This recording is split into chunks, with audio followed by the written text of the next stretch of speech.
Hello दोस्तों, आपके अपने चैनल एसजी नॉवल वर्ल्ड में आप सबका स्वागत है। ऐसे ही रोचक स्टोरी के लिए चैनल को सब्सक्राइब जरूर कर लीजिए। आइए अब एपिसोड कंटिन्यू करते हैं। एपिसोड 81 बहानों की बहार। अगर इस वक्त श्रेया फ्लैट के दरवाजे पर हुई तो बबली और अर्नव के लिए मुश्किलें बढ़ सकती थी।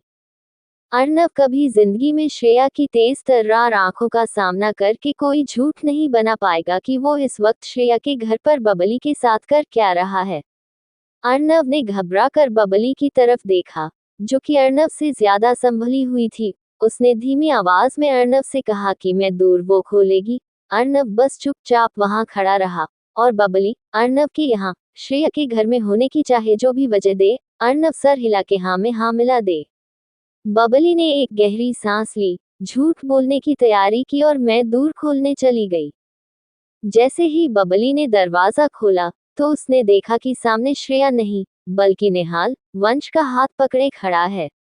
बबली से ज्यादा हैरानी निहाल के चेहरे पर थी, जबकि वंश अपनी प्यारी बबली आंटी को देखकर निहाल से हाथ छुड़ाकर बबली की टांगों से लिपट गया और बोला, बबली आंटी, आप आप मेरे लिए पिज्जा बनाने आई हो न? चुपके चुपके बबली ने सकपकाते हुए कहा।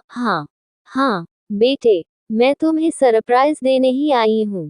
हाय हाय निहाल ने कंफ्यूज्ड होते हुए कहा। हाय भाविका, तुम यहाँ श्रेया के फ्लैट पर? श्रेया ने तो मुझे नहीं बताया था कि तुम आज उसके घर पर। तभी अचानक उसे कुछ रियलाइज हुआ और उसने पूछा, अर्नव, तुम यहाँ क्या कर रहे हो? अर्नव ने घबराते हुए कहा, गुड मॉर्निंग निहाल सर। कैसे हैं आप? निहाल ने चिढ़ते हुए कहा। अर्नव, ज्यादा स्मार्ट बनने की या बात बदलने की कोशिश मत करो, समझे? जो पूछ रहा हूँ उसका जवाब दो। तुम श्रेया के घर पर क्या कर रहे हो? बल्कि तुम दोनों। वंश बेटा, आप जाकर कपड़े बदल लो प्लीज। पापा को अर्नव अंकल और बबली आंटी से जरूरी बात करनी है। वंश ने उछलते हुए कहा। ओके डैड, बट आज वंश को बबली आंटी के हाथ का पिज्जा मिलेगा ना? बबली हड़बड़ाते हुए बोली। हाँ बेटे, मैं इसलिए तो आई हूँ आपके घर आपको और आपकी मम्मा को पिज्जा सरप्राइज देने। वंश खुश होकर किसी चंचल हिरन की तरह भागता हुआ अपने कमरे में चला गया। और इससे पहले कि निहाल अपने कुरेने वाले अंदाज में अपना सवाल दोहराता और उन दोनों को नर्वस करता, बबली ने तेवर दिखाते हुए तुरंत निहाल से कहा, निहाल, मैं श्रेया की दोस्त हूँ और उसकी लाइफ में तुमसे बहुत पहले से हूँ। ओके सो मैं उसके घर में कब आती हूँ, क्यों आती हूँ, ये सिर्फ श्रेया मुझसे पूछ सकती है क्योंकि ये उसका घर है जिसकी चाबी उसने मुझे खुद दी है। मुझे तुम्हें सफाई देने की कोई जरूरत नहीं है और तुम्हें कोई हक नहीं था वंश के सामने मुझसे इस तरह से बात करने का।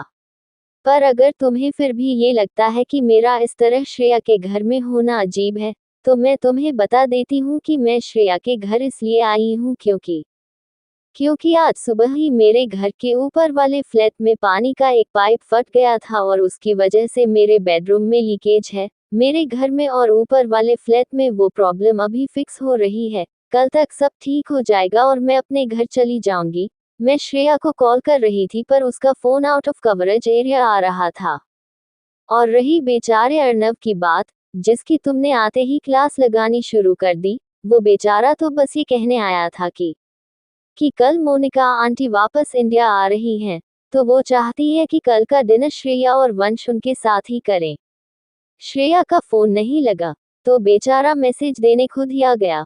और तुम हो कि इसे किसी क्रिमिनल की तरह इन्वेस्टिगेट कर रहे हो यार। अर्नव, चुप क्यों हो? बताओ ना निहाल को कि तुम यहाँ इसलिए आए थे।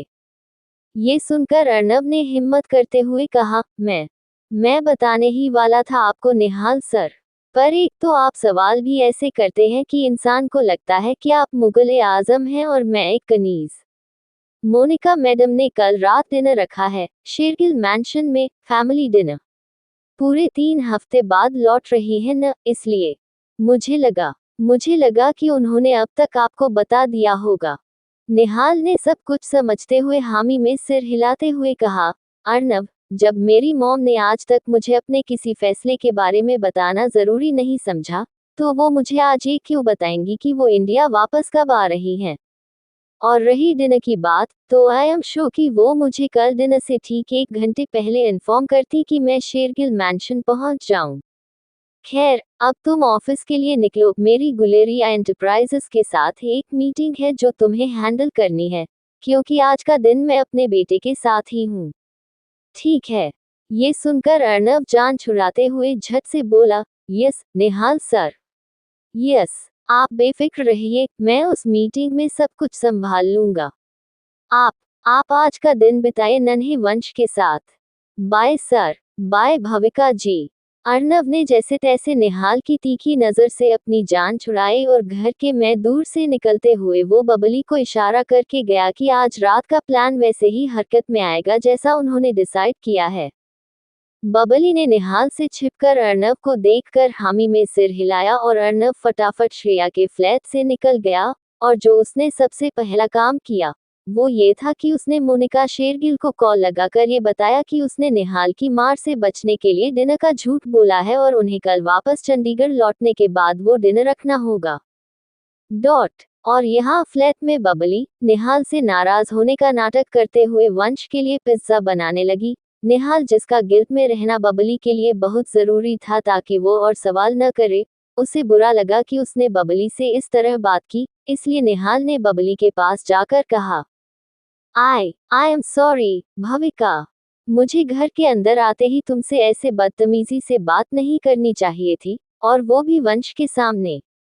आई गेस मैं तुम्हें और अर्नव को अचानक श्रेया के घर में देखकर बौखला गया और मैंने तुमसे सवाल भी उसी बौखलाहट में कर दिया। बबली ने इस बात पर मुंह बनाते हुए कहा, it's okay Nihal, I think ये तुम्हारा नेचर ही है, गुस्सा होना और गुस्सा होकर सामने वाले इंसान पर टूट पड़ना। अब मैं श्रेया तो हूं नहीं जो तुम्हें पलटकर बराबर का जवाब दे सके। इसलिए हाँ, मुझे बुरा लगा, पर अगर तुम्हें अपनी गलती का एहसास है तो ठीक है, मैंने तुम्हें वंश और श्रेया के लिए माफ किया। इतना कहकर बबली ने हंसते हुए पूछा, अब बताओ, तुम्हें अपने पिज्जा में चीज चाहिए या नहीं। निहाल ने रिलैक्स होते हुए कहा, कम ऑन यार, बिना चीज के भी कोई पिज्जा होता है क्या। और इस तरह बबली ने न सिर्फ निहाल से अपनी झूठ मूठ की नाराजगी खत्म कर दी, बल्कि ये गुंजाइश ही खत्म कर दी कि निहाल को दूर दूर तक जरा सा भी शक हो कि आज की रात बबली, अर्नव और विदेश में बैठी मोनिका एक बहुत बड़ी साजिश को अंजाम देने वाले हैं, ताकि श्रेया, वंश और निहाल एक परिवार बन के रह सकें। बबली ने लंच बनाया, निहाल और खिलखिलाते हुए वंश के साथ बैठकर खाया भी। बबली ने जैसे जैसे वंश और निहाल को साथ में देखा, उसके अंदर का ये गिल्ट खत्म होने लगा कि वो आज रात अपनी सहेली श्रेया के साथ कोई धोखा करने जा रही है, क्योंकि वंश को अपने इस पिता की उतनी ही जरूरत थी जितनी कि अपनी माँ की। वंश ये बिल्कुल डिजर्व नहीं करता था कि अपने माँ बाप की अपनी जिद और मर्जी की वजह से वो उन दोनों के साथ अलग अलग जिंदगी जिए। और अगर एक नाटक, एक धोखा निहाल और श्रेया को साथ ला सकता था, तो इसमें बुराई ही क्या है। और अगर कल को श्रेया को सच पता लग भी गया और उसने बबली को एक बार फिर धोखा देने की वजह से अपनी लाइफ से निकाल भी दिया, तो इस बार बबली को ये सजा मंजूर होगी, क्योंकि इस बार उसके धोखे से कम श्रेया और वंश की जिंदगी तो निहाल के साथ बस जाएगी। बस यूं ही बातें करते करते कब शाम के 5 गए पता ही नहीं चला और करीब 5:15 बजे श्रेया घर लौटी। निहाल का ड्राइवर श्रेया के पीछे पीछे वो लाल ड्रेस लेकर उसके फ्लैट में आया जो निहाल ने उसे आज रात इवेंट में पहनने के लिए गिफ्ट की थी। जैसे ही श्रेया घर के अंदर आई, उसे निहाल और बबली को अपने घर पर देखकर हैरानी हुई। उसे लगा था कि निहाल वंश को घर ड्रॉप करके अपने ऑफिस चला गया होगा। और बबली का फोन तो श्रेया ने सारा दिन ट्राई किया था, पर उसकी बात हो नहीं पाई थी। निहाल और बबली ने श्रेया को उसके घर में होने की अपनी वजह बताई और वंश ने भी उसे बताया कि आज सारा दिन निहाल और बबली के साथ कितना अच्छा गुजरा। श्रेया को ये सुनकर खुश होना चाहिए था, पर अजीब बात थी कि श्रेया को बबली से थोड़ी सी जलन महसूस हुई। निहाल ने आज सारा दिन बबली के साथ बिताया था और ऐसा लग रहा था जैसे उनकी आपस में अच्छी दोस्ती भी हो गई थी। वंश ने पूरे दिन में एक बार भी श्रेया को फोन करके ये नहीं कहा था कि वो उसे मिस कर रहा है और न उससे ये पूछा था कि वो घर कब आएगी। इसलिए 100 बातों की एक बात थी। श्रेया को बुरा लगा था कि निहाल बबली से हंस हंस कर बातें कर रहा था। श्रेया को इस बात से भी तकलीफ हुई थी कि वंश 2 दिन की पहचान में बबली से जुड़ सकता है। अपनी जलन और अपने दिल पर लगी चोट छुपाने के लिए श्रेया ने थोड़े शिकायत के लहजे में कहा, ग्रेट, मैं तो बेकार में ही परेशान हो रही थी कि वंश घर में बोर हो जाएगा। तुम दोनों ने इसे अच्छे से संभाल भी लिया। इतना कि आज मेरे छोटे नवाब को मुझे मिस भी नहीं करना पड़ा। बहुत अच्छी बात है ये। एक काम करो, तुम तीनों आराम से बैठकर अपनी पिक्चर देखो, मैं जरा जाकर रेडी होना शुरू करती हूँ। 7 बजे तक मुझे चाइना हॉल भी पहुँचना है न, नताशा का इवेंट अटेंड करने के लिए। ये कहते हुए श्रेया ने सोफे पर रखी वो ड्रेस उठाए और वो अपने कमरे में रेडी होने चली गई। वंश बच्चा था, वो अपनी माँ की जलन नहीं समझ सकता था। बबली का दिमाग रात के प्लान में उलझा हुआ था। वो कहाँ समझती कि उसकी सहेली को किसी बात का बुरा लगा है। पर निहाल कैसे नहीं समझता कि श्रेया को निहाल का बबली के साथ घुलना मिलना अच्छा नहीं लगा। श्रेया के चेहरे की कोई भी बदलती लकीर कब निहाल की नजर से बच सकती थी। अब तो अगर श्रेया की सांस की धुन भी बदलती थी तो निहाल को खबर हो जाती थी। और ये तो जलन की आग थी जिसकी लपटें निहाल तक पहुंच रही थी। निहाल हॉल से उठकर सीधा श्रेया के कमरे में गया और उसने देखा कि श्रेया बस नहाकर निकली ही थी और तैयार होने वाली थी। श्रेया ने जैसे ही निहाल को देखा तो अपना बाथरोब ठीक से एडजस्ट करते हुए बिदक कर उससे बोली, निहाल, तुम्हें कभी तमीज नहीं आएगी ना? कम से कम मेरे कमरे में आने से पहले नॉक तो कर लेते। निहाल ने कहा, अच्छा जी, तुम मेरे कमरे में बिना परमिशन जाकर पूरी छानबीन कर डालो और मैं उफ तक न करूं, पर तुम्हारे रूम में आने के लिए मुझे नॉक करके आने की जरूरत है। श्रेया बोली, निहाल, क्यों आए हो तुम यहाँ? निहाल ने कहा, तुमसे ये कहने की जैसा तुम सोच रही हो वैसा कुछ भी नहीं है श्रेया। श्रेया ने अनजान बनते हुए कहा, मुझे नहीं पता कि तुम क्या कह रहे हो या किस बारे में बात कर रहे हो। निहाल ने सीरियस होते हुए पूछा, सीधे सीधे मानोगी या मैं तुम्हारे पास आकर मनवाऊं? ये कहते हुए निहाल धीरे धीरे श्रेया की तरफ बढ़ने लगा। श्रेया को घबराहट होने लगी। उसकी चोरी पकड़ी गई थी, पर वो निहाल के सामने ये बात कैसे मान सकती थी कि उसे जलन हुई थी। क्या निहाल श्रेया से ये सच मनवा लेगा या श्रेया कोई झूठ या कोई बहाना बनाकर निहाल के सवाल से बच जाएगी? क्या आज रात मोनिका शेरगिल, बबली और अर्नव का प्लान कामयाब होगा? एपिसोड 82 लाल छड़ी मैदान खड़ी। निहाल श्रेया की तरफ धीरे धीरे कदम बढ़ाते हुए उसके चेहरे को ध्यान से देख रहा था। श्रेया निहाल की सवाल पूछती हुई नजर से मोम की तरह पिघल रही थी। उसके भीगे बालों से गिर रही पानी की बूंदें उसके माथे पर उभर रहे पसीने से मिल रही थी। श्रेया अपनी तेज होती धड़कनों को महसूस कर सकती थी। उसके हाथ पैर अब ढीले पड़ने लगे थे। निहाल ये अच्छी तरह से जानता था कि श्रेया पर उसका क्या असर है, कैसे उसके नजदीक आने से श्रेया बेकाबू होने लगती है, उसका रोम रोम निहाल की तरफ खींचने लगता है। और यही वो एहसास है जो श्रेया को मंजूर नहीं था, क्योंकि उसने निहाल के साथ कोई रिश्ता न बनाने का फैसला जो किया था। इसी एहसास की वजह से श्रेया को हार मानकर निहाल को अपने नजदीक आने से रोकना पड़ा और उसे निहाल के सामने सच भी कबूल करना पड़ा। उसने आगे बढ़ते हुए निहाल के सीने पर अपना हाथ रखा और लड़खड़ाई हुई आवाज में उससे कहा, ओके निहाल, बहुत हुआ, वहीं रुक जाओ। हर बार इस तरह मेरे नजदीक आने की जरूरत नहीं है। निहाल ने शरारत भरे अंदाज में कहा, तो फिर मान लो कि मैं सच कह रहा हूँ कि मैंने बिल्कुल सही समझा है, तुम्हें बबली से जलन हो रही है। श्रेया ने चिढ़ते हुए कहा, ओह प्लीज निहाल, तुम अपने आप को शाहजहां और मुझे मुमताज महल समझ रहे हो क्या कि तुम्हारे किसी लड़की से बात करने से, उसके साथ टाइम स्पेंड करने से मुझे प्रॉब्लम होगी? और प्रॉब्लम भी किससे? अपनी सहेली भविका से। जब मुझे सायरा से कुछ प्रॉब्लम नहीं हुई, जिसके साथ तुम्हारा रिश्ता भी था, तो बबली, जो कि मेरी दोस्त है और जिसकी लाइफ में तुम्हारी बस इतनी अहमियत है कि तुम मेरी और वंश की जिंदगी से जुड़े हुए एक इंसान हो, मुझे उससे क्या तकलीफ हो सकती है? निहाल ने इस पर कहा। हम इनकार करना और बात को अवॉइड करना तो कोई तुमसे सीखे, श्रेया मल्होत्रा।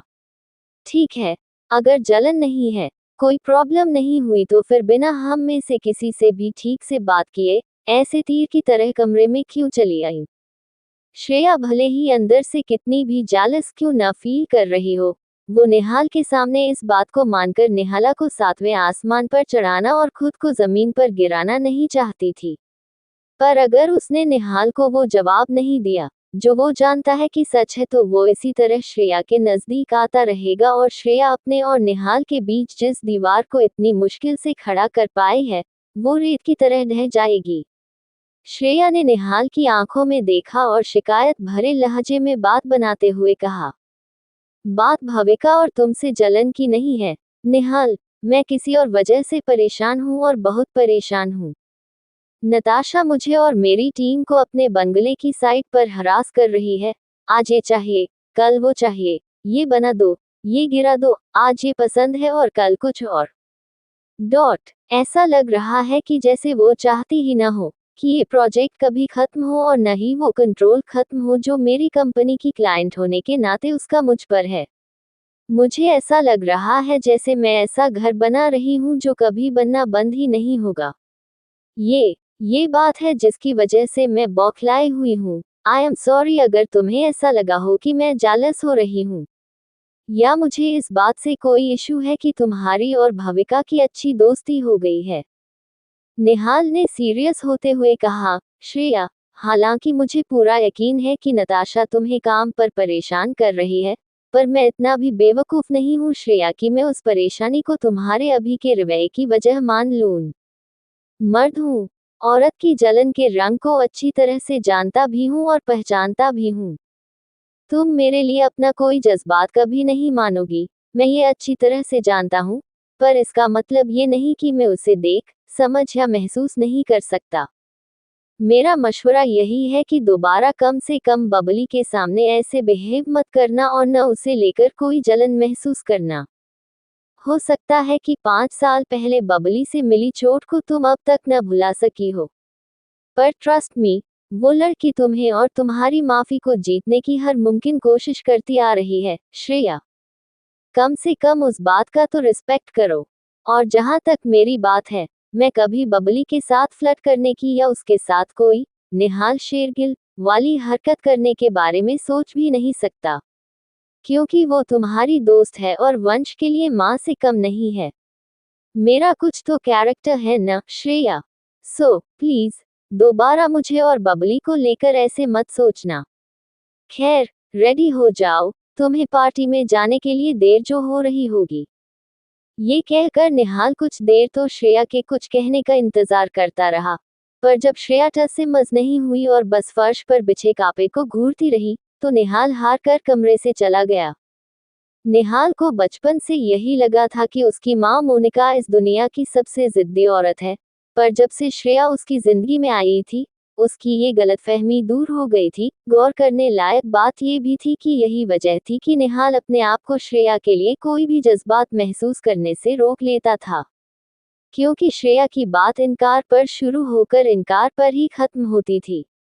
इसलिए निहाल चुपचाप हॉल में लौट आया और वंश को गोद में बैठाकर टीवी देखने लगा। निहाल के रूम से जाने के बाद श्रेया के चेहरे की सख्ती पिघलने लगी। उसने अपने चेहरे से बाल हटाकर खुद को आईने में देखा और उसे आईने में वही औरत दिखाई दी जिसे निहाल ने देखने का दावा किया था, एक जलन में जलती बुझती औरत, जिसे निहाल के किसी भी लड़की से बात करने पर ऐतराज है। श्रेया ने खुद से नजरें चुराते हुए कहा, हाँ, हुई मुझे जलन। निहाल, ये देखकर कि कोई और लड़की तुम्हें हंसा सकती है, किसी और लड़की की कंपनी में तुम खुश हो सकते हो, पर मैं ये सब बातें तुमसे कभी नहीं कह सकती, क्योंकि मैं तुमसे दिल नहीं जोड़ सकती। श्रेया ने किसी तरह अपने दिल को संभाला और डिजाइन इवेंट के लिए तैयार होने लगी। श्रेया ने निहाल का पसंद की हुई वो लाल ड्रेस पहनी जो उसकी फिगर पर ऐसे फिट हुई जैसे उसके लिए ही बनी हो। डायमंड के इयररिंग्स पहने, हल्का मेकअप किया जो उसके चेहरे की खूबसूरती को उभार रहा था। अपने भूरे बाल घुंघराले किए, 3 इंच की हील पहनी, परफ्यूम लगाया और एक सिल्वर कलर का बैग लेकर अपने कमरे से निकल आई। और जैसे ही श्रेया खुशबू के झोंके की तरह कमरे से बाहर आई, वहां बैठा हर इंसान बस श्रेया को देखता रह गया। लाल ड्रेस में लिपटी श्रेया किसी परी से कम नहीं लग रही थी। उसकी खूबसूरती आज शाम इस तरह निखर कर सामने आ रही थी कि श्रेया पर परी कोई भी नजर हटाए नहीं हट रही थी। वंश अपनी मॉम को ऐसे देख रहा था जैसे वो कोई आसमान से उतरी हुई परी हो। उसने श्रेया को अपनी टिमटिमाती हुई आंखों से देखा और बड़े लाड से बोला, मम्मा, वाओ, आप तो बिल्कुल मेरी स्टोरी बुक में जो रेड फेरी है उसके जैसी लग रही हो। अगर वंश आपको विंग्स लगा दे तो आप बिल्कुल वही रेड फेरी लगोगी, है ना डैड? मम्मा बिल्कुल परी लग रही है ना? निहाल ने श्रेया को सिर से पांव तक ऐसे देखा जैसे उसकी नजर श्रेया के जिस्म को चीर कर उसकी रूह के पार जा सकती हो। उसकी नजर किताब से श्रेया से हर उठी, और ये भी तब जब निहाल ने श्रेया को छुआ भी नहीं था। छूना तो दूर की बात, निहाल श्रेया से कम 5 फीट की दूरी पर था। निहाल ने श्रेया को हसरत की नजर देखते हुए अपने बेटे से अभिमान करते हुए कहा, हाँ वंश, आपकी मम्मा आज सचमुच परी लग रही हैं, और लगेगी भी क्यों नहीं। मम्मा की ये ड्रेस आपके डैड ने जो पसंद की है, मम्मा को तो अच्छा दिखना ही था। Looking great. श्रेया, नीचे गाड़ी में धनिक तुम्हारा वेट कर रहा है, वो तुम्हें चाइना हॉल तक ले जाएगा। इस ड्रेस में तुम ड्राइव नहीं कर सकती, और प्लीज सिर्फ मुझे गलत साबित करने के लिए गाड़ी ड्राइव करने मत लग जाना। ड्रेस खराब हो जाएगी और मेरा बहुत बड़ा नुकसान हो जाएगा। श्रेया ने पलटकर जवाब देते हुए कहा, डोंट वरी निहाल, मुझ में इतना कॉमन सेंस है कि मैं ये देख सकूं कि इस ड्रेस को पहनकर मैं गाड़ी तो नहीं चला सकती। सो, धनिक को मेरे साथ भेजने के लिए थैंक्स। भाविका, प्लीज टाइम से वंश को डिनर करवा देना और प्लीज खुद भी टाइम से खा लेना। और निहाल, तुम। निहाल ने बात काटते हुए कहा, चिल श्रेया, मैं तुम्हारे घर पर नहीं रुक रहा। कुछ ही देर में ऑफिस के लिए निकल जाऊंगा और आज रात भर मेरे ऑफिस में एक प्रेजेंटेशन का काम होगा, सो रिलैक्स। कम से कम आज इस सोसाइटी में किसी को कुछ कहने का मौका नहीं मिलेगा। श्रेया ने राहत महसूस करते हुए कहा, थैंक यू निहाल। भाविका, मेरे पीछे एक कुरियर वाला एक पैकेट पिक करने आएगा, मैं उसे यही टेबल पर छोड़कर जा रही हूँ, प्लीज ये उसे दे देना। ओके, मैं 12 बजे तक घर लौट आऊंगी। बबली ने कहा, ठीक है श्रेया, तुम आराम से जाओ। और अगर उस इवेंट में नताशा कोई भी बदतमीजी करने की कोशिश करे, तो पलटवार करने में कोई झिझक या लिहाज दिखाने की जरूरत नहीं है, ओके। श्रेया इस पर मुस्कुराते हुए बोली, फिक्र मत करो भाविका, अब नताशा को हैंडल करना मुझे अच्छी तरह से आ गया है। वो जो भी करेगी और कहेगी, मैं संभाल ही लूंगी। Bye guys. श्रेया ने वंश के माथे को चूमा और हवा के झोंके की तरह घर से निकल गई। निहाल ने एक बार पलटकर श्रेया को देखा जरूर पर कहा कुछ नहीं, वो वंश के साथ खेलने में बिजी हो गया। पर बबली के पास अब टाइम कम था, उसे अर्नव को कॉल करके श्रेया के लौटने का वक्त बताना था ताकि अर्नव उस किराए के गुंडे को इंस्ट्रक्शंस दे सके कि उसे कितने बजे क्या करना है। बबली को बालकनी की खिड़की की चटकनी भी खराब करनी थी ताकि उस चोर को रात में घर के अंदर घुसने में कोई तकलीफ न हो। शाम के 7 बज चुके थे और अब निहाल का घर से जाना जरूरी था, वही हुआ भी।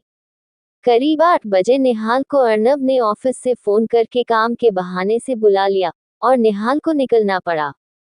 बबली ने वंश को खाना खिलाकर प्यार से उसके कमरे में सुला दिया और उन सब तैयारियों में लग गई जो आज रात के नाटक के लिए जरूरी थी।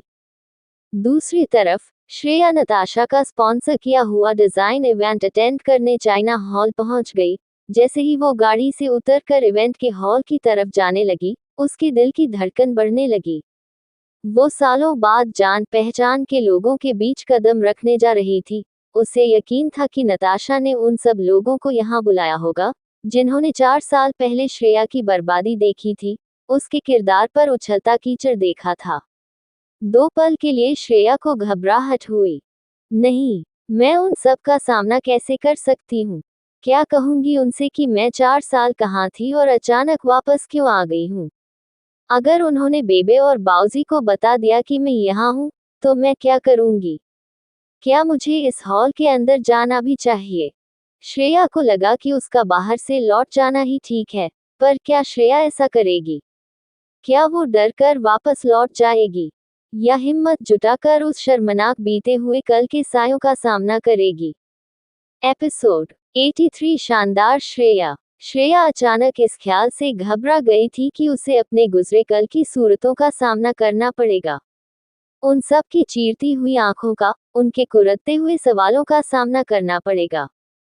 जितनी देर वो उस पार्टी में रहेगी, सब लोग उसे एक बेवफा बीवी, बदनाम बेटी और बुज़दिल भगोड़ी की तरह देखेंगे, जज करेंगे। और ये तो तय था कि नताशा ने श्रेया के उन सब जान पहचान वालों को इस नाम के डिजाइन इवेंट में बुलाया ही होगा। श्रेया की सांस फूलने लगी, उसका दिल घबराने लगा। उसे लगा कि वो चाइना हॉल के अंदर कदम रख ही नहीं पाएगी। वो बेइज्जती वो बर्दाश्त ही नहीं कर सकेगी। वो पलटकर गाड़ी की तरफ लौट ही रही थी कि तभी उसका फोन बजा। श्रेया ने बैग से फोन निकाल कर देखा तो वो वंश का कॉल था। श्रेया का दिल भर आया और उसने तुरंत अपने बेटे का कॉल उठाया। वंश, क्या हुआ बेटा? ऑल ओके, वंश सुस्ताते हुए बोला। यस मम्मा, सब ओके है।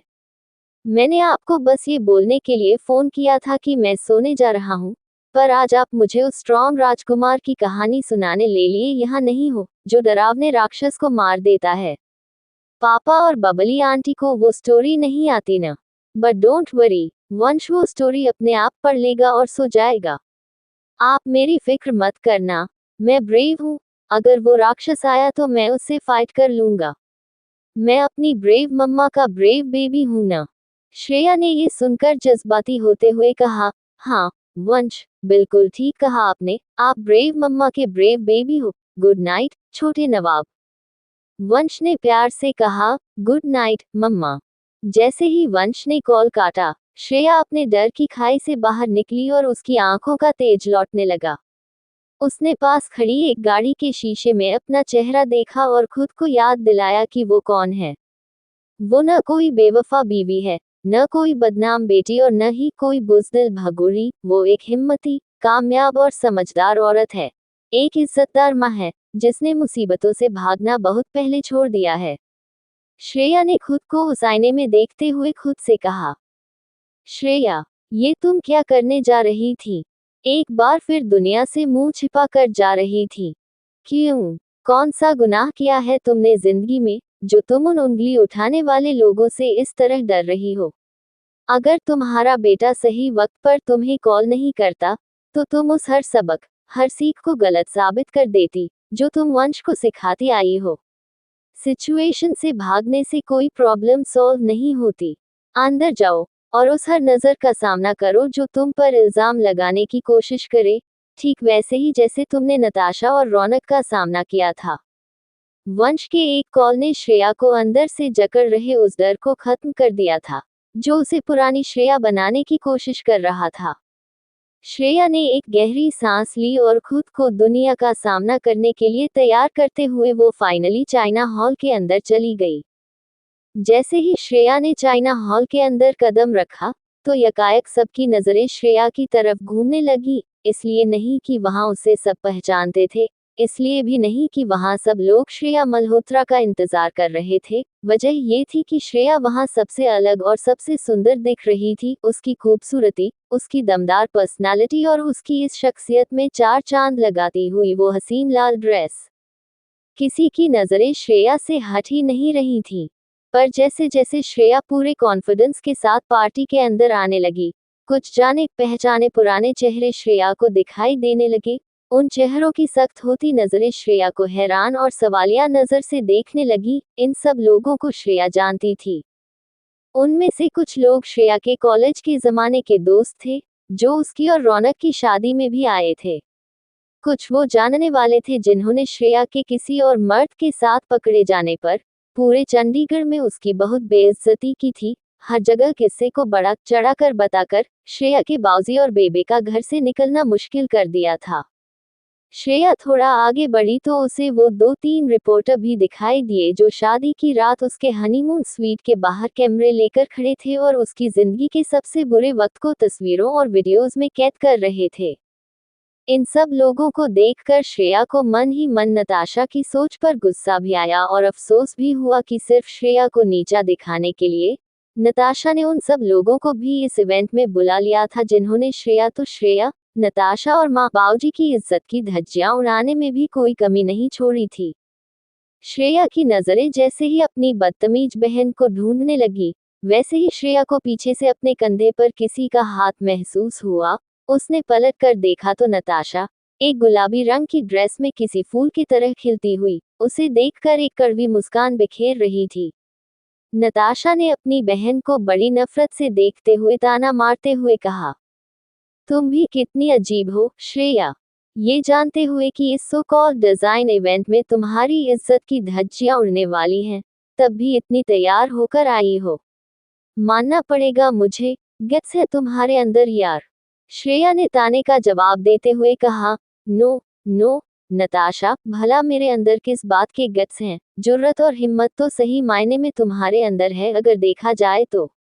सिर्फ मुझे नीचा दिखाने के लिए और मेरी बेइज्जती से अपनी जीत महसूस करने के लिए तुमने उन लोगों को भी बुला लिया जिन्होंने मुझे तो जो बदनाम किया सो किया, बल्कि तुम्हें माँ बाबूजी को भी कितना हरास किया।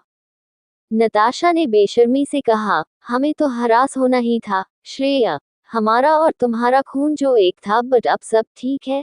आज जो सवाल पूछे जाएंगे वो तुमसे पूछे जाएंगे और मैं तो वो भली और बेचारी छोटी बहन कहलाऊंगी जो इतना कुछ होने के बाद भी अपनी बदकिरदार बहन को सोसाइटी में इज्जत से शामिल करने की कोशिश कर रही है।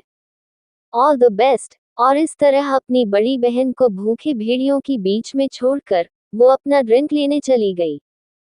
श्रेया ने भी उन सवालिया नजरों की परवाह न करते हुए पार्टी को एंजॉय करने का फैसला किया। जिन यंग डिजाइनर्स ने अपना काम शोकेस किया था, उसे देखकर उसकी तारीफ करने का फैसला किया।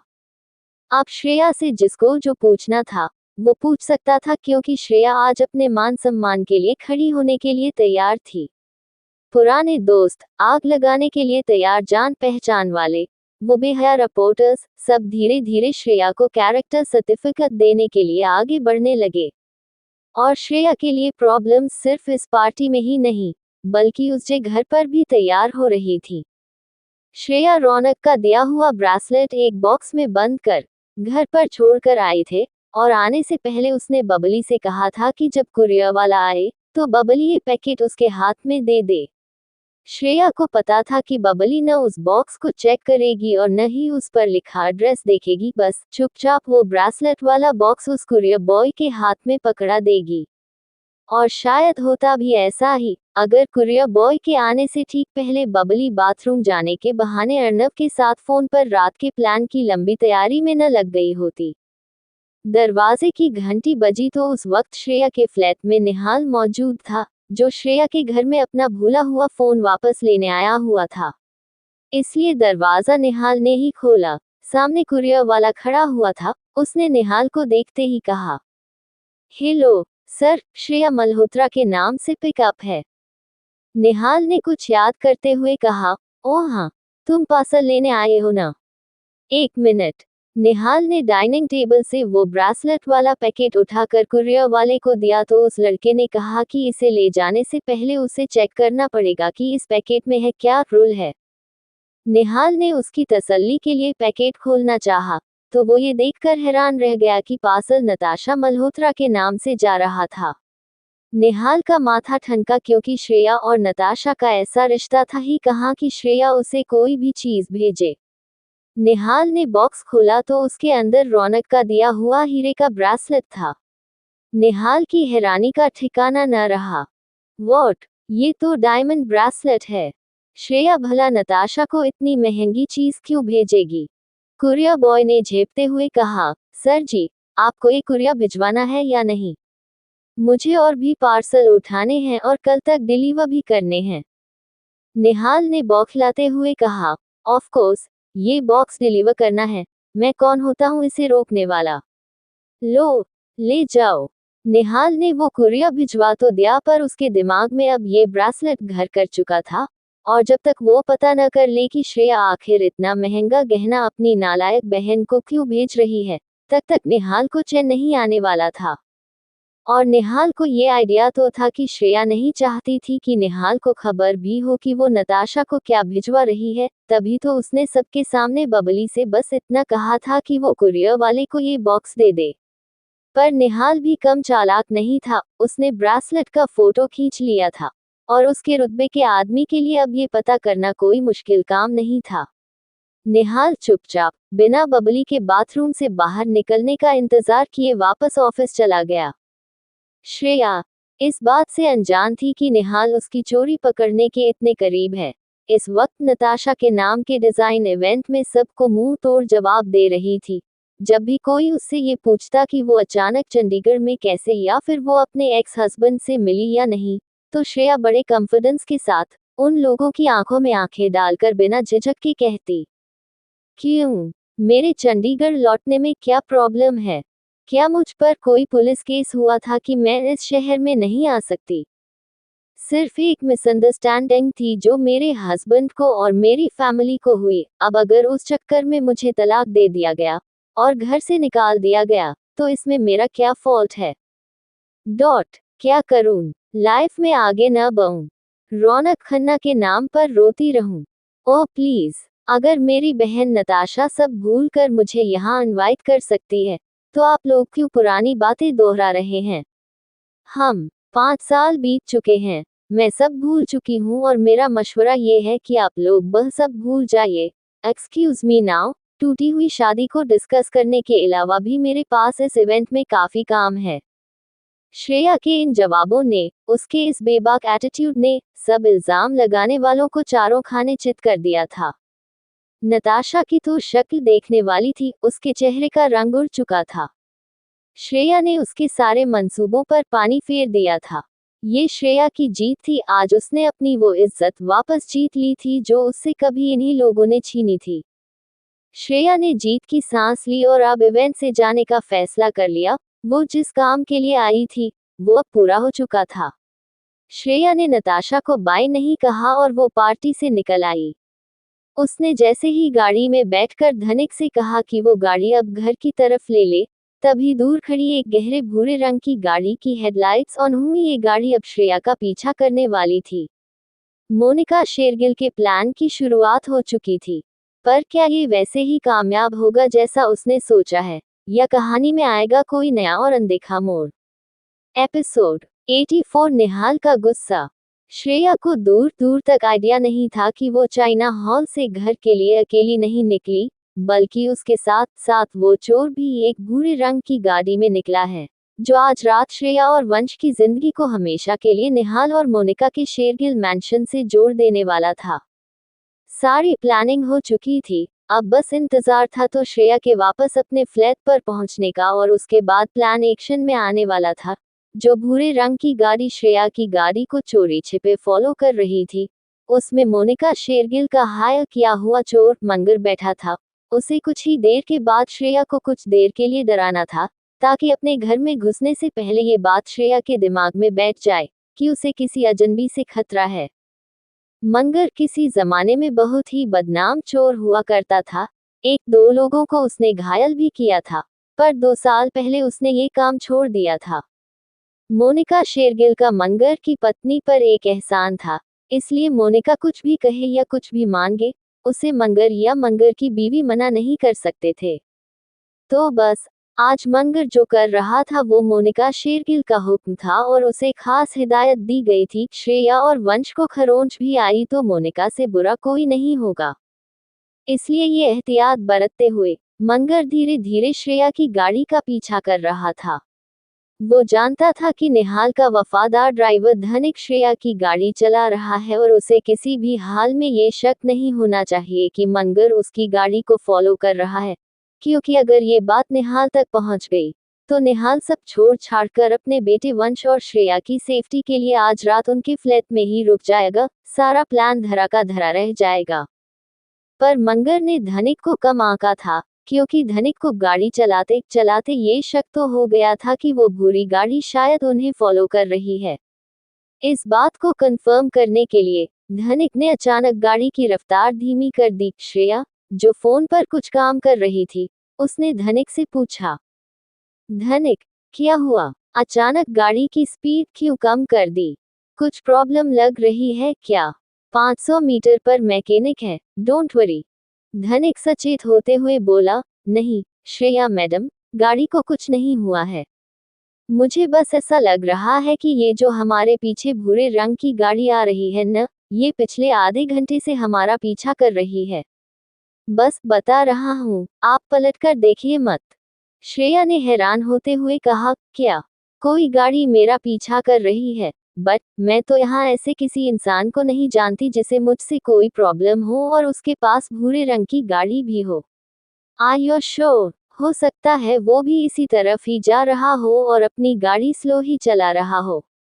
धनिक ने कहा। नहीं मैडम, 20 साल से गाड़ी चला रहा हूँ। गाड़ी की चाल देखकर ही मैं ड्राइवर के इरादे समझ जाता हूँ। ये गाड़ी हमारी गाड़ी से एक नपातुला फासला बनाए हुए है। न इसने अब तक हॉर्न मारा है, न मुझसे साइड मांगी है और न ही अपनी स्पीड बढ़ाई है। श्रेया को धनिक की बात समझ आ गई और वो बोली। ओके ठीक है, तुम कार लगाओ इसके आगे, मैं अभी खबर लेती हूँ इसकी। धनिक झट से बोला। नहीं नहीं मैडम, ऐसी गलती मत कीजिएगा। क्या पता कौन है और इसके क्या इरादे हैं। कहीं उसके पास कोई हथियार हुआ तो रात के 11 बजे इस सुनसान सड़क पर मैं आपकी क्या हिफाजत कर सकूंगा। और इतना बोलते बोलते धनिक अचानक चुप हो गया और फिर कुछ देखते हुए बोला। अरे ये आदमी क्या कर रहा है? श्रेया ने भी नोटिस करते हुए कहा। ओह, ये तो गाड़ी पीछे ले रहा है। इसे शक तो नहीं हो गया कि हमें भनक लग गई है कि ये हमारा पीछा कर रहा है। मंगर ने कोई कच्ची गोलियां नहीं खेली थी। जैसे ही धनिक ने गाड़ी की स्पीड घटाए, वैसे ही मंगर समझ गया था कि उन्हें शक हो गया है कि वो उन्हें फॉलो कर रहा है। अर्नव और मोनिका ने उसे पहले ही बता दिया था कि श्रेया मल्होत्रा काफी गर्म दिमाग की लड़की है, और उस बात को ध्यान में रखते हुए मंगर को ये रियलाइज हुआ कि अगर कहीं श्रेया अचानक गाड़ी से उतरकर आग उगलती हुई उसकी तरफ आ गई, तो वो उसका चेहरा देख लेगी और सारा प्लान यही चौपट हो जाएगा। और मोनिका शेरगिल ने मंगर को ये खास हिदायत दी थी कि चाहे कुछ भी हो जाए, मंगर का चेहरा श्रेया या वंश के सामने नहीं आना चाहिए, नहीं तो पुलिस केस संभालना मुश्किल हो जाएगा। इसलिए मंगर ने दिमाग इस्तेमाल करते हुए फटाफट गाड़ी बैक गियर में डाली, रिवर्स की और एक गली के अंदर गायब हो गया। अब वो श्रेया को बस उसके घर के बाहर दिखने वाला था, पर उसने जो सोचा था उसने वो कर लिया था। श्रेया के दिमाग में ये बात बैठा दी थी कि कोई उसका पीछा कर रहा है। खैर, मंगर अपनी गाड़ी लेकर दूसरे रास्ते से श्रेया की सोसाइटी की तरफ जाने लगा। और यहाँ श्रेया ने धनिक से कहा। धनिक, यहाँ रुकना या गाड़ी स्लो करना बिल्कुल ठीक नहीं। आई थिंक वो आदमी वापस आ सकता है। पता नहीं मेरा पीछा करने के पीछे उसके क्या इरादे थे। तुम लंबा रास्ता लो, ट्रैफिक होगा पर सेफली पहुंच जाएंगे। ठीक है, धनिक ने कहा। ठीक है मैडम, पर मेरी सलाह है कि आप निहाल सर को फोन करके बता दे ये बात। कम से कम वो अलर्ट रहेंगे और हमें ट्रैक भी करते रहेंगे। मुझ पर आपकी सेफ्टी की जिम्मेदारी है, इसलिए कह रहा हूँ। श्रेया ने इस पर झुंझलाते हुए कहा। धनिक प्लीज, हर छोटी बात के लिए मुझे निहाल से मदद मांगने की जरूरत नहीं है, और वैसे भी वो भूरी गाड़ी अपने रास्ते जा चुकी है, इसलिए निहाल को कुछ भी बताने का मतलब ही क्या है। मैंने 4.5 साल अपनी और अपने बेटे की हिफाजत खुद की है। निहाल और किसी मर्द को नहीं आना पड़ा मुझे बचाने के लिए। सो प्लीज, अगर मैं छींक भी मारती हूँ तो वो भी निहाल को बताने की जरूरत नहीं है। तुम बस मुझे घर पहुंचा दो और इस बात को भूल जाओ, ओके? ये सुनकर धनिक ने धीरे से कहा। Okay Shreya madam, sorry. मेरा इरादा आपको गुस्सा दिलाने का नहीं था। मैं गाड़ी मेन रोड पर ले आया हूँ। अब वैसे भी किसी खतरे की गुंजाइश नहीं है। आप आराम से आधे घंटे में घर पहुंच जाएंगी। मैं निहाल सर को इस बारे में कुछ नहीं बता रहा और आप यकीन रखें, मैं उन्हें कुछ बताऊंगा भी नहीं। श्रेया ने शांत होते हुए कहा। थैंक यू धनिक। श्रेया को चंद घंटों के बाद ही इस बात का एहसास होने वाला था कि उसने निहाल को ये गाड़ी के फॉलो करने वाली बात न बताकर कितनी बड़ी गलती की है। खतरा भले ही झूठा था, पर ये बात तो श्रेया नहीं जानती थी न, इसलिए इस खतरे के बारे में निहाल को न बताकर अपने और वंश के लिए खतरा बढ़ाकर श्रेया कोई समझदारी का काम नहीं कर रही थी। श्रेया को अपनी हिम्मत पर जरूरत से ज्यादा ही भरोसा था और मंगर के घर के अंदर घुस आने पर यह भरोसा उसे कितना महंगा पड़ने वाला था, उस बात का वो अंदाजा भी नहीं लगा सकती थी। और निहाल तो वैसे भी इस वक्त देर रात ऑफिस में बैठा श्रेया पर पहले से ही भड़का हुआ था। एक तो श्रेया ने शाम को बबली से जलन की वजह से वैसे ही निहाल का मूड खराब कर दिया था। उससे सीधे मुंह बात किए बिना वो नताशा की पार्टी में भी चली गई थी, और उसके बाद वो ब्रेसलेट का चक्कर जो निहाल को बेचैन कर रहा था। उसे अंदर से ही लग रहा था कि श्रेया नताशा को ऐसे ही हीरे का ब्रेसलेट नहीं भेज रही, इसके पीछे जरूर कोई न कोई राज है। और निहाल को यकीन था कि इस ब्रेसलेट का तार कहीं न कहीं उस रौनक से ही जुड़ेगा। निहाल को इस बात से चिढ़ थी कि श्रेया उससे कोई भी बात छिपाए, इसलिए उसने ऑफिस पहुंचते ही उस डायमंड ब्रेसलेट का फोटो अपने नाइट ड्यूटी पर आए स्टाफ को देकर उफनते हुए ये कहा था, तुम सब इस शहर के हर सुनार को और उसके कारीगरों को चाहे उनके घर जाकर उठाओ या उनसे उनके स्टोर्स खुलवाओ, आई डोंट केयर। मुझे सुबह होने से पहले पहले ये जानना है कि ये ब्रेसलेट किस ज्वेलर ने बनाया है, किसके लिए बनाया है और इसे बनवाने वाला कौन है। सब काम छोड़कर पहले मुझे ये पता करके दो। ऑफिस के काम कल सुबह भी हो सकते हैं, आया समझ? गो। और ये अर्नव कहाँ है? मुझे ऑफिस बुलाकर खुद गायब है, पता करो। अब अर्नव का पता कैसे लग सकता था? वो तो मोनिका शेरगिल के ऑर्डर के हिसाब से श्रेया के घर में डाका डलवाने की तैयारी कर रहा था। उसे श्रेया के घर के पास ही मौजूद रहना था, जब तक मंगर वहां अपना काम पूरा करके सेफली श्रेया की पकड़ दे दूर नहीं पहुंच जाता। इसलिए वो किसी हाल में निहाल से बात करने का, उसका फोन उठाने का रिस्क नहीं ले सकता था। उसने हिम्मत करके अपना ऑफिस वाला फोन भी स्विच ऑफ कर दिया था, ताकि निहाल सुबह होने से पहले उस तक पहुंच ही न सके। वो निहाल का गुस्सा सह सकता था, पर प्लान फेल होने पर मोनिका शेरगिल की गाज नहीं, जो निहाल के 5 मिनट के गुस्से से कहीं ज्यादा खतरनाक थी। तो बस निहाल ऑफिस में बैठा हुआ अर्नव को लेकर नाराज और परेशान होता रहा, पर उसे आज रात अर्नव की कोई खबर नहीं मिलने वाली थी। पर तभी निहाल की एम्प्लॉय जूलिया उसके केबिन में आई और हिचकिचाते हुए उसने निहाल का ध्यान अपनी तरफ खींचा। अम्मा, निहाल सर, निहाल ने झटके से कहा। ओह जूलिया, तुम हो? मुझे लगा कि अर्नव आ गया है। बताओ, क्या हुआ? कुछ पता चला अर्नव का? जूलिया ने कहा। नहीं सर, अर्नव का फोन तो स्विच ऑफ है ही। आपके कहने पर मैंने पियोन को अर्नव के घर भी भेजा था, पर उसके घर पर भी ताला लगा हुआ है। पड़ोसियों का कहना है कि वो शाम को घर लौटा ही नहीं। ये सुनते ही निहाल ने उबलते हुए कहा, हद है। किस बात का पर्सनल मैनेजर है अर्नव मेरा? अगर वो हर बार काम के वक्त इस तरह गायब हो जाता है। एनीवे, उस ब्रेसलेट का क्या हुआ? निकाले किसी ने उसके बारे में इंफॉर्मेशन, या ये भी करने के लिए मुझे खुद ही जाना पड़ेगा? जूलिया ने घबराते हुए कहा। नहीं नहीं सर, प्लीज काम डाउन, आप गुस्सा मत कीजिए। अब हमने पता लगा लिया है कि वो ब्रेसलेट कहाँ बना है। ये लीजिए, इस लैपटॉप पर उसकी सब डिटेल्स हैं। बट मुझे नहीं लगता कि आप उन्हें जानते हैं जिन्होंने इस ब्रेसलेट को ऑर्डर देकर बनवाया है। निहाल ने हैरान होते हुए कहा। व्हाट? क्या मतलब है तुम्हारा जूलिया? इधर लाओ लैपटॉप। निहाल ने जूलिया से लैपटॉप लिया। लैपटॉप की स्क्रीन पर उस ब्रेसलेट के बिल की कॉपी थी। वो 5.5 लाख की लागत से बना हीरे का ब्रेसलेट जवेरीलाल ज्वेल्स के यहाँ बना था और उसे बनवाने वाला था रौनक खन्ना। बस जैसे ही निहाल ने रौनक का नाम पढ़ा, न सिर्फ उसका शक सही साबित हुआ, बल्कि श्रेया के इस बात को छिपाने से उसका खून खौलने लगा। उसने तुरंत जूलिया को उसके कैबिन से बाहर जाने के लिए कहा और टेबल पर रखा पानी का जग जोर से दीवार पर फेंक कर मारा। निहाल ने भड़कते हुए कहा, हाउ डरे यू, श्रेया मल्होत्रा। जब मैंने तुम्हें मना किया था कि तुम उस रौनक खन्ना से कोई नाता नहीं रखोगी, तो तुम मेरी बात के खिलाफ गई कैसे? क्या कर रहा है उसका बनवाया हुआ डायमंड ब्रेसलेट तुम्हारे पास? और तुमने मुझसे ये बात छिपाई क्यों? क्यों? इतना तो तय हो चुका था कि श्रेया और निहाल का अगला झगड़ा बहुत बड़ा होने वाला था। पर इस झगड़े से पहले श्रेया पर जो बिजली गिरने वाली थी, वो श्रेया की सोसाइटी के बाहर अपनी भूरी गाड़ी पार्क करके पहुंच चुकी थी। गाड़ी में मास्क पहने बैठा मंगर अब श्रेया के इंतजार में था। तभी धनिक श्रेया की गाड़ी लेकर सोसाइटी गेट पर पहुंचा। उसने श्रेया को गेट पर उतारा और गाड़ी को पार्क करने सोसाइटी की अंडरग्राउंड पार्किंग में चला गया। श्रेया लिफ्ट की तरफ जा ही रही थी कि तभी उसने मंगर की गाड़ी देखी, जो ठीक सड़क के पार एक पेड़ के पास पार्क थी।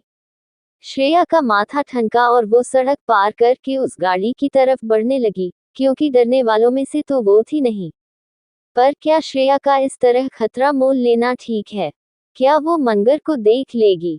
क्या मंगर श्रेया के सामने आने से बचने के लिए उसे कोई चोट पहुंचाएगा? कहीं श्रेया अपनी जान खतरे में तो नहीं डाल रही? एपिसोड 85 प्लान की रात। श्रेया धीरे धीरे उस पार्क की हुई भूरी गाड़ी की तरफ बढ़ रही थी। न उसे कोई डर था और न ही कोई हिचकिचाहट कि उस गाड़ी में कोई ऐसा शख्स हो सकता है जो उसे नुकसान पहुंचा सकता है। श्रेया सड़क पार करके उस गाड़ी तक पहुंची। गाड़ी का इंजन ऑन था, हेडलाइट्स भी ऑन थी, इसलिए सामने से देख पाना मुश्किल था कि गाड़ी में कौन बैठा है। श्रेया ड्राइवर सीट की खिड़की की तरफ गई और उसने जैसे ही मंगर की क्लास लगाने के लिए झुककर सीट के अंदर देखा तो वो हक्की बक्की रह गई, और उसकी वजह ये थी कि ड्राइवर सीट पर कोई था ही नहीं। हैरान श्रेया ने आसपास देखा भी, पर उसे कोई भी ऐसा इंसान नहीं दिखाई दिया जो गाड़ी का मालिक लगे। श्रेया के पसीने छूटने लगे क्योंकि अब उसे डर लगने लगा था। उसने घबराते हुए खुद से ही कहा, ये कैसे पॉसिबल है कि गाड़ी स्टार्ट करके इसे चलाना वाला इसे यूं ही छोड़ गया? आई एम श्योर कि वो मेरा पीछा करते करते ही यहाँ तक आया है, चाहे वो जो कोई भी हो। जरूर उसने मुझे रोड क्रॉस करते हुए देख लिया होगा और गाड़ी की पिछली सीट के रास्ते निकल गया होगा। पर ऐसा कौन सा इंसान हो सकता है जो डिजाइन इवेंट से मेरा पीछा करते हुए यहाँ तक आ गया? श्रेया को अब लगने लगा कि यहाँ सड़क के सुनसान कोने में रात के 12 बजे खड़े रहना सेफ नहीं है। सोसाइटी के गार्ड्स भी अब नींद की झपकियां ही ले रहे हैं, इसलिए श्रेया ने डिसाइड किया कि वो घर जाकर सारे लॉक्स चेक कर लेगी और सुबह निहाल से इस पीछा करने वाले आदमी के बारे में बात करेगी। यही सोचकर श्रेया ने फटाफट वापस रोड क्रॉस की और सोसाइटी गेट के अंदर चली गई। उसके जाते ही पेड़ के पीछे से अर्नब के साथ मंगर निकला।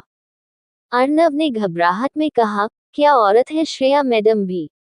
लोग गुंडों से दूर भागते हैं और ये झांसी की रानी बनकर उनकी तरफ भागती हैं। उफ, जान ही निकल गई थी मेरी। अगर ये तुम्हें देख या सुन लेती ना मंगर, तो मेरी नौकरी ही चली गई होती। मंगर ने तंज करते हुए कहा, क्या अर्नब साहब, आपका लाइफ में नौकरी चली जाएगी के अलावा कोई और टेंशन नहीं है क्या? मैं आपको हफ्ते भर से जानता है और जब देखो आपका जान नौकरी में ही लटका रहता है। रिलैक्स करो रे आप। वो मैडम ने मंगर को नहीं देखा और न ही सुना। वो तो जैसे ही गेट से मेरी गाड़ी देखी थी, मैं समझ गया था कि वो मेरे को देखने आएगी ही आएगी। ये ब्रेव पीपल का यही प्रॉब्लम है, सीधा डेंजर के फेस में भागते हैं। और ये मैडम तो ब्रेव ही ब्रेव है। पर आप फिक्र करने का नहीं रे, मंगर सब हैंडल कर लेगा, और जैसा मोनिका मैडम प्लान किया है वैसा ही होएगा। अर्नब ने कहा, वैसा ही होना भी चाहिए मंगर, वरना मोनिका मैडम तुम्हें और मुझे दुनिया के किस कोने में पहुंचा देंगी, किसी को पता भी नहीं चलेगा। अब सुनो, ठीक आधे घंटे बाद तुम सोसाइटी की पीछे वाली टूटी हुई दीवार से अंदर घुसोगे, पाइप के रास्ते श्रेया मैडम के फ्लोर तक पहुंचोगे। भाविका जी ने ऑलरेडी बालकनी की एक चटकनी लूज छोड़ी है तुम्हारे लिए। उस रास्ते तुम आराम से अंदर घुस पाओगे और उसके बाद तुम्हें क्या करना है ये तुम मुझसे बेहतर जानते हो। मंगर, बस 2 चीजों का ख्याल रहे, क्योंकि वहां तुम चूक नहीं सकते। न तो श्रेया मैडम और वंश तुम्हारा चेहरा देख सकते हैं और न ही तुम्हारी आवाज सुन सकते हैं। समझ गए न? मंगर ने शेखी बघारते हुए कहा, काय को बार बार एक ही बात रिपीट करता है तुम अर्नब साहब? बोला न, मैं सब संभाल लेगा और कुछ भी हो जाए वो मैडम को न मंगर का ये चिकना फेस दिखेगा न उसकी ये आवाज सुनाई देगी। अब मैं चलेगा साहब, पर तुम ठीक 12:30 बजे सोसाइटी के पिछले गेट पर गाड़ी लेकर रेडी रहना का, ठीक है? भगाएगा तो तुम ही न मंगर को सेफली जब ये गार्ड लोग मेरे पीछे पड़ेगा शोर सुन के। अर्नव ने कहा, उसकी फिक्र तुम मत करो, मैं गाड़ी स्टार्ट करके ही रखूंगा, तुम बस बिना किसी के हाथ आए निकल आना। मंगर ने अर्नव को दोबारा तसल्ली दी कि आज की रात कोई गलती नहीं होगी। पूरा प्लान वैसे ही हरकत में आएगा जैसा उन सब ने डिसाइड किया है। ये कहकर मंगर सोसाइटी की पिछली दीवार की तरफ चला गया और 12 बजने का इंतजार करने लगा। तब तक श्रेया, जो परेशान भी थी और थोड़ी डरी हुई भी, वो अपने फ्लैट तक पहुंची और उसने दूर बेल बजाई। अंदर बैठी बबली, जिसे अभी अभी अर्नव का मैसेज मिला था कि मंगर ठीक आधे घंटे में घर के अंदर घुसेगा, उसने दरवाजे की घंटी सुनकर अर्नव का मैसेज डिलीट किया। अपने बाल बिखेरे, मेकअप बिगाड़ा और नींद से उठने का नाटक करते हुए उसने दरवाजा खोला और नाटक करते हुए सुस्त आवाज में कहने लगी, हे श्रेया, तुम पार्टी से जल्दी नहीं आ गई? How was it? नताशा ने कोई बदतमीजी तो नहीं की ना? पानी पियोगी? चाय? कॉफी? श्रेया, हेलो, नींद में मैं हूं और खोई हुई तुम लग रही हो।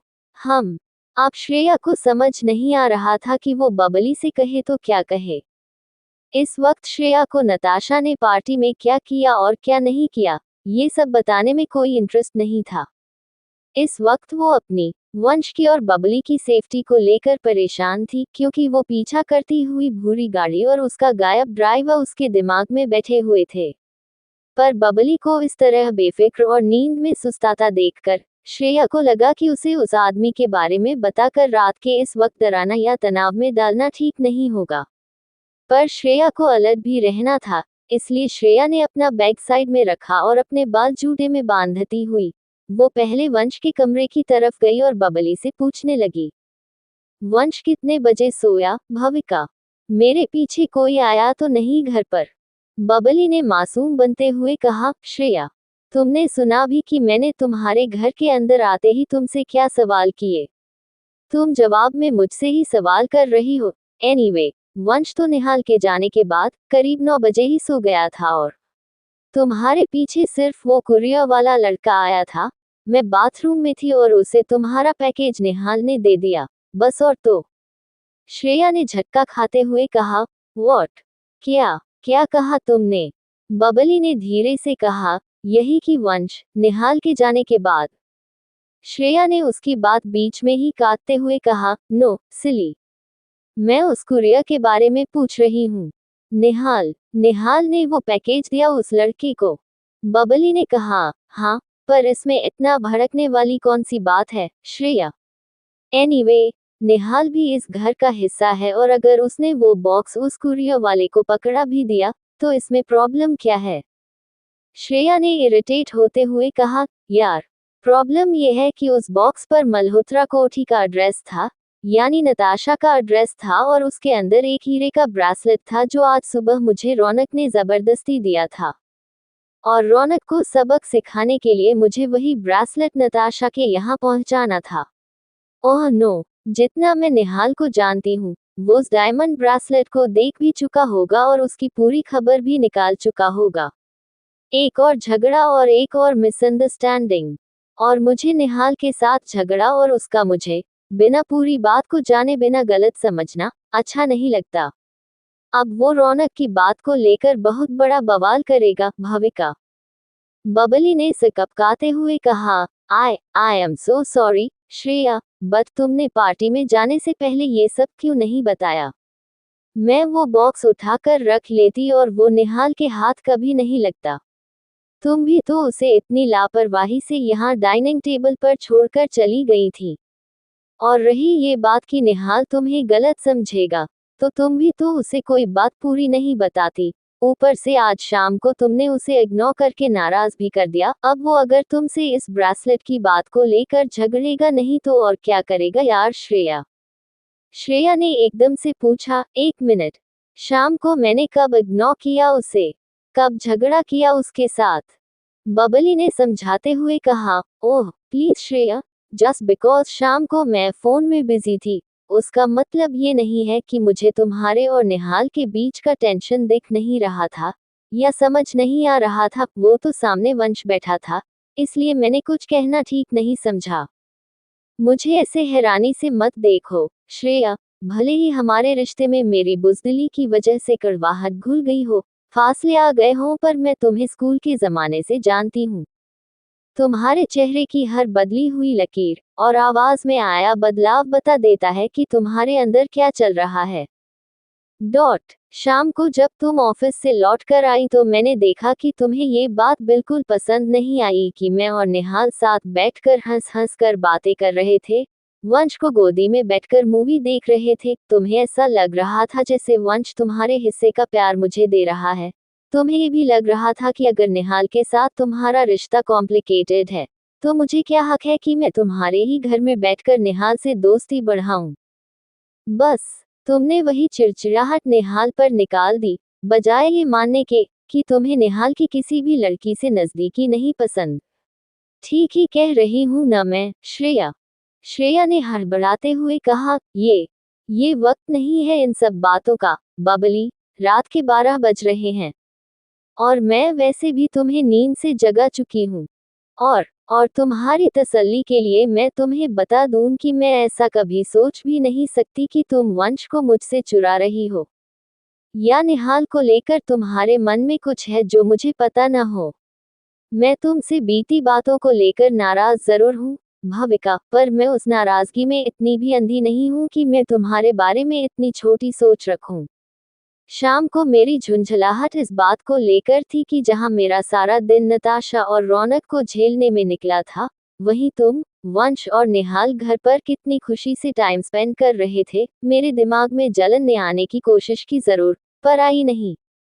बबली श्रेया के इस साफ दिल जवाब पर उसे एक जज्बाती जवाब देने ही वाली थी कि तभी उसकी नजर दीवार पर टंगी घड़ी पर पड़ी, जिसमें 12 बजने में अब सिर्फ 10 मिनट बाकी थे। Oh no! कुछ ही देर में मंगर बालकनी के रास्ते फ्लैट के अंदर आने वाला था, और उसके आने से पहले श्रेया को अपने कमरे में सोए हुए होना चाहिए ताकि बबली खिड़की से अंदर आने में मंगर की मदद कर सके। बबली ने अचानक आंखें मलते हुए पूरी बात का रुख बदलते हुए श्रेया से कहा, श्रेया, आई थिंक हम इस बारे में कल सुबह बात करें तो बेहतर है। मुझे वापस से नींद की झपकियां आ रही हैं और अब मैं सोना चाहती हूँ। ओके, श्रेया ने कहा, यस, ऑफ कोर्स, तुम आराम से जाकर सो जाओ। मैं आज वंश के पास ही सोऊंगी, और तुम भी अपने रूम की कुंडी लगाकर ही सोना, ठीक है? बबली ने कंफ्यूज्ड होते हुए पूछा, रूम की कुंडी? अचानक ऐसा क्यों कह रही हो तुम? श्रेया बबली को डराना नहीं चाहती थी, पर वो भूरी गाड़ी वाला आदमी अभी भी श्रेया के दिमाग में खतरा बना हुआ था। अब श्रेया को क्या मालूम था कि वो बबली और वंश को जिस आदमी के हमले से बचाना चाहती है, बबली खुद उसे चंद मिनटों में घर के अंदर लाने वाली है। श्रेया ने बस बबली से इतना कहा, ऐसे ही तुम मेरे घर में रुक रही हो, तो तुम्हें सेफ रखना मेरी जिम्मेदारी है ना? Anyway, good night. Good night. इतना कहकर बबली तुरंत गेस्ट रूम में चली गई और श्रेया वंश के कमरे में जाकर कपड़े बदलकर फ्रेश होकर सारे लॉक्स चेक करके वंश को अपने नजदीक लाकर सोने की कोशिश करने लगी और ये उम्मीद करने लगी कि वो भूरी गाड़ी वाला आदमी उसका वहम निकले। घड़ी धीरे धीरे 12 बजने की तरफ बढ़ने लगी और फिर बबली के रूम की बालकनी की खिड़की पर दस्तक हुई। क्या होगा अब इसके आगे? क्या मंगर अपना वादा पूरा कर पाएगा?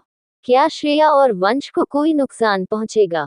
क्या सचमुच श्रेया और वंश के शेरगिल मैंशन जाने का रास्ता आज रात खुल जाएगा? बाकी का नेक्स्ट एपिसोड नेक्स्ट पार्ट में कवर करेंगे। कहानी को लाइक शेयर कमेंट जरूर करें और प्लीज लाइक भी जरूर करें। Thank you.